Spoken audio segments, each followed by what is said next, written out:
The ego's main problem is dysregulation and its unending conflict with itself, with its own fragments, creates a sense of hopelessness.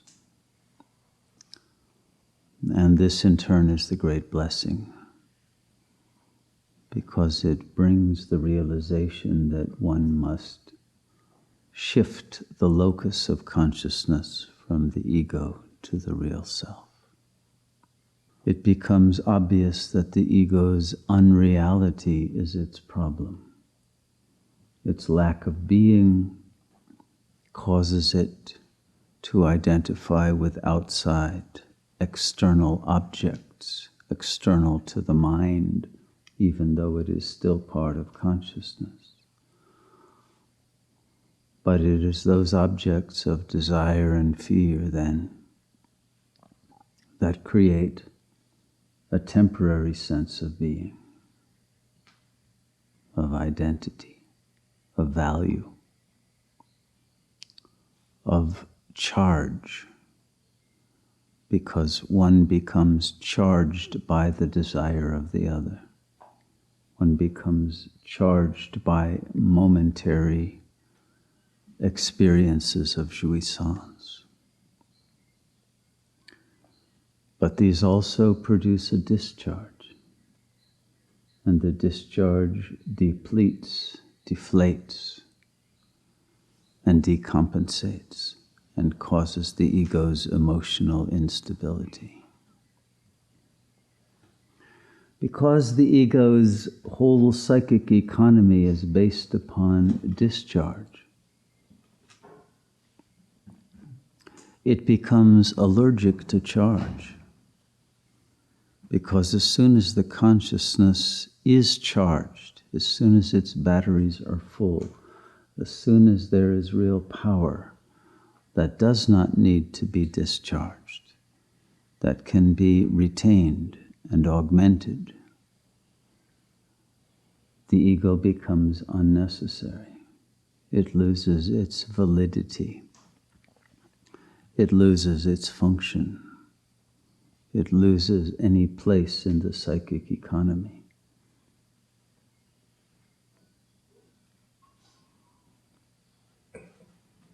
And the ego itself is discharged.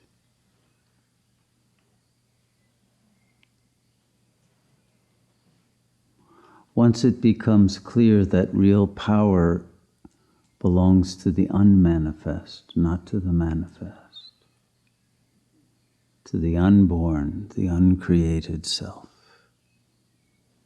that the power to remain in balance, in peace, in serenity, to act with wisdom, to act with altruism, to act with nobility, and to abide in simplicity, serenity.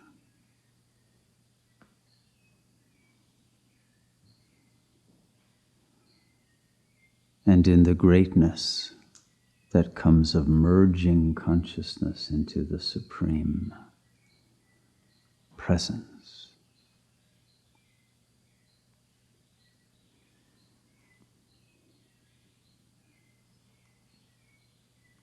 The ego self, the false construct, and all of its fragments, all of its mental formations, all of its baggage, dissolves along with that one decision to merge into the vortex, into the 0 point, into the source of all charge, all power. And with that, all suffering ends, all complexity ends, all narratives end.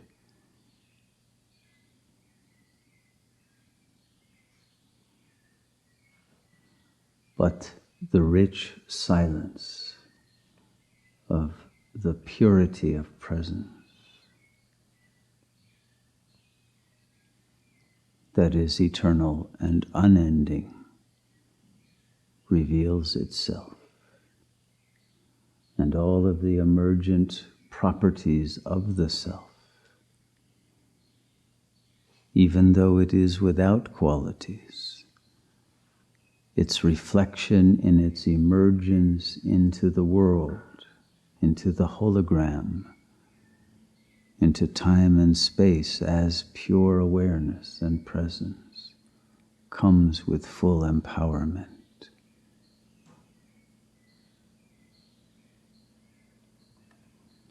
And that empowerment creates an energy field around itself that produces a new higher order, a divine order.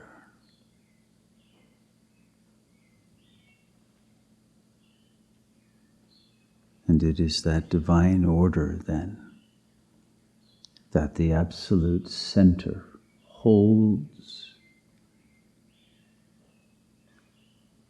and protects and ensures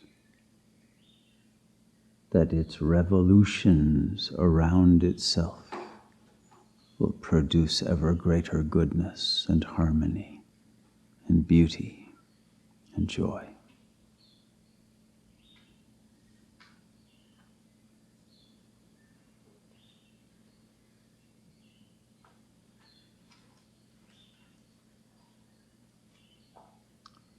But it is that one sacrifice of the narrative voice of the ego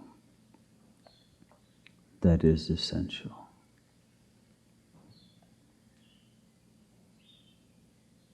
Because it is that voice that brings in the illusion of suffering, dissatisfaction, judgment, projection, nostalgia,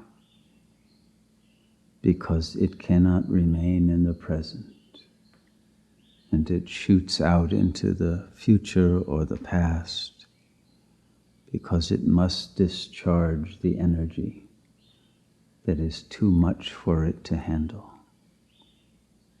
It is overwhelmed by the power of spirit, overwhelmed by the power of silence, overwhelmed by the power of pure presence.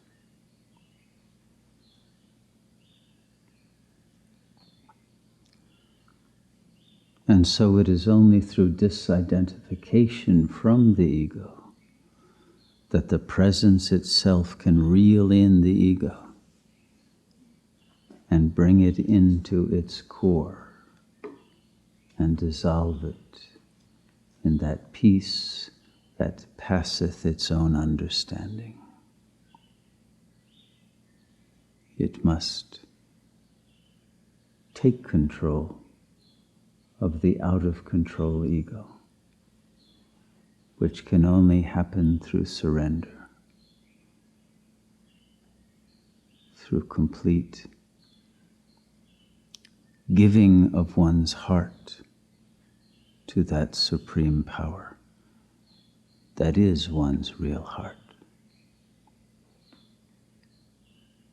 And when all of the lines of yearning, of desire, when all the urges point inward to the self and not outward to objects,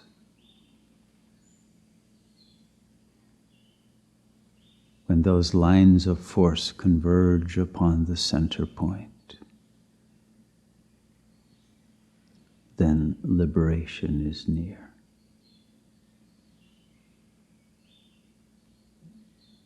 And the center that is everywhere and whose circumference is nowhere becomes realized as the God of both nirvana and samsara,